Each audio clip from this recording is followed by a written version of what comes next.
University of Gourbanga বিশ্ববিদ্যালয়ের অধীনে বিভিন্ন কলেজে যে সমস্ত শিক্ষার্থীরা সেকেন্ড সেমিস্টারে পড়াশুনো করছো, তোমাদের সেকেন্ড সেমিস্টারে রাষ্ট্রবিজ্ঞান বা পলিটিক্যাল সায়েন্সের মেজর 4 পেপারের সম্পূর্ণ সাজেশন নিয়ে আজকের এই বিশেষ ভিডিও। আজকের ভিডিওতে মাত্র কয়েকটি প্রশ্ন তোমাদের সিলেবাস থেকে তুলে ধরা হয়েছে, যে প্রশ্নগুলি 2024 সালের জন্য একান্ত গুরুত্বপূর্ণ। এই প্রশ্নগুলি তুমি যদি খুব ভালো করে রেডি করো এখন থেকেই, তাহলে পরীক্ষায় 100% কমন পেয়ে যাবে।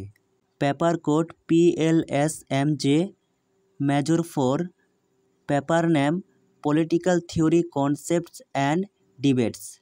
তোমাদের পরীক্ষা মোট 40 নম্বরের হবে এবং পরীক্ষার সময় থাকবে 2 ঘন্টা। আজকের ভিডিওতে বলা প্রশ্নগুলি প্রয়োজনে তোমরা খাতায় লিখে নাও। তাহলে শুরু করা যাক আজকের ভিডিওর মূল আলোচ্য বিষয়।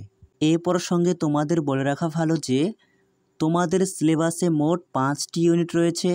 প্রতিটি ইউনিট থেকে ইউনিট ধরে ধরে মাত্র 1 থেকে 2টি প্রশ্ন রাখা হয়েছে, যে প্রশ্নগুলি তোমাকে পড়তেই হবে।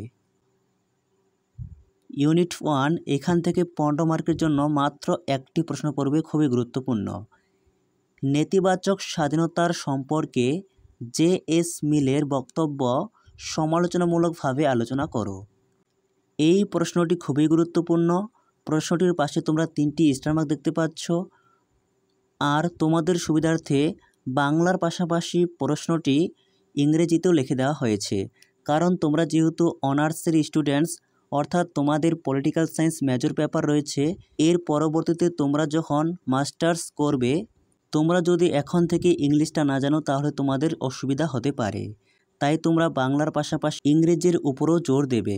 প্রথম ইউনিট থেকে মান 5-এর জন্য পড়বে 1, নেতিবাচক স্বাধীনতার বৈশিষ্ট্য, খুবই গুরুত্বপূর্ণ। 2, ইতিবাচক স্বাধীনতা বা ইতিবাচক স্বাধীনতার অর্থ বৈশিষ্ট্য, একই উত্তর হবে।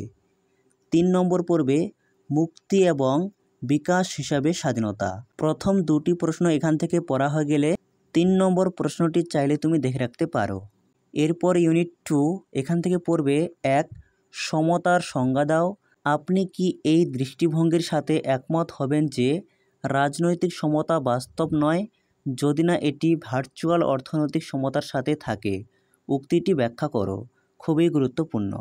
অথবা প্রশ্নটি অন্যভাবে আসতে পারে, রাজনৈতিক সাম্য বাস্তব নয় যদি না এটি ভার্চুয়াল অর্থনৈতিক সমতা দ্বারা অনুষঙ্গী হয়, বিবৃতিটি ব্যাখ্যা করো। এই বিবৃতিটি প্রায় পরীক্ষায় দেওয়া হয়, তোমরা ভালো করে পড়বে। পাশে তোমরা ইংরেজি লেখাটি দেখতেই পাচ্ছ, প্রয়োজনে এটি তোমরা খাতায় লিখে নেবে। এরপর ইউনিট 2 থেকে মান 5-এর জন্য মাত্র একটি প্রশ্ন পড়বে, রাজনৈতিক সমতা অর্থাৎ পলিটিক্যাল ইকুয়ালিটি। এই প্রশ্নটিও গুরুত্বপূর্ণ। এরপর ইউনিট 3 এখান থেকে পড়বে 15 মার্কের জন্য 1, পদ্ধতিগত বিচার সম্পর্কে একটি টিকা লেখো। 2 পড়বে বন্টনমূলক বিচার কি, অথবা প্রশ্নটি অন্যভাবে আসতে পারে, বিতরণমূলক ন্যায় বিচার কি, এর মূলনীতি বা বৈশিষ্ট্যগুলি ব্যাখ্যা করো।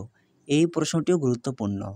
এই ইউনিট থেকে মান 5-এর জন্য মাত্র 3টি প্রশ্ন পড়বে।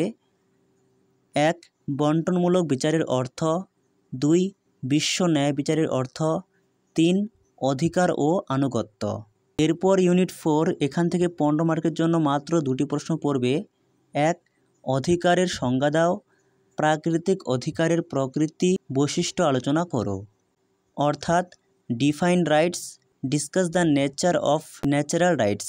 2 নম্বর পড়বে নৈতিক ও আইনি অধিকারের মধ্যে পার্থক্য আলোচনা করো, অর্থাৎ discuss the difference between moral and legal rights.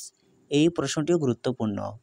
এই ইউনিট থেকে মান 5-এর জন্য পড়বে 1, কন্যা বা নারী বা মেয়ে শিশুর অধিকার, অর্থাৎ rights of the girls child. প্রশ্নটি ভীষণ গুরুত্বপূর্ণ। 2 নম্বর পড়বে 3 প্রজন্মের অধিকার, 3 জেনারেশন অফ রাইটস। এটিও গুরুত্বপূর্ণ। এরপর ইউনিট 5 এখান থেকে 15 মার্কের জন্য মাত্র 2টি প্রশ্ন তোমরা পড়বে। তার মধ্যে প্রথম প্রশ্নটি খুবই গুরুত্বপূর্ণ, লেনিন রোসা লুক্সেমবার্গ পার্টিতে বিতর্ক এর সমালোচনামূলকভাবে ব্যাখ্যা করো, অর্থাৎ critically explain Lenin Rosa Luxembourg debates on party. Or প্রশ্নটি অন্যভাবে আসতে পারে, discuss Lenin Rosa Luxembourg debates on party. প্রশ্নটি খুবই গুরুত্বপূর্ণ। 2 পর্বে স্ট্যালিন ট্রটস্কি একটি দেশের সমাজতন্ত্র নিয়ে বিতর্ক ব্যাখ্যা করো, অর্থাৎ explain Stalin Trotsky debate on socialism in one country. এই 2টি প্রশ্ন পড়া হয়ে গেলে তোমরা চাইলে এখান থেকে আর একটি প্রশ্ন এক্সট্রাভাবে দেখে রাখতে পারো, অর্থাৎ দল সম্পর্কে লেনিন রোজা বিতর্ক ও এক দেশের সমাজতন্ত্র সম্পর্কে বিতর্ক ব্যাখ্যা করো। প্রথম 2টি প্রশ্ন খুব ভালো করে পড়ে রাখলে তুমি এই প্রশ্নের উত্তর অনায়াসে করতে পারবে। আর ইউনিট 5 থেকে তোমরা 5 মার্কের জন্য পড়বে 1 রাষ্ট্রের বাধ্য হওয়ার কারণ, অর্থাৎ reasons for the obey the state. 2 পর্বে বহু সংস্কৃতিবাদ, অর্থাৎ মাল্টিকালচারালিজম, খুবই গুরুত্বপূর্ণ। এবং 3 নম্বর দেখে রাখবে মানব অধিকার কি সর্বজনীন আর হিউম্যান রাইটস ইউনিভার্সাল।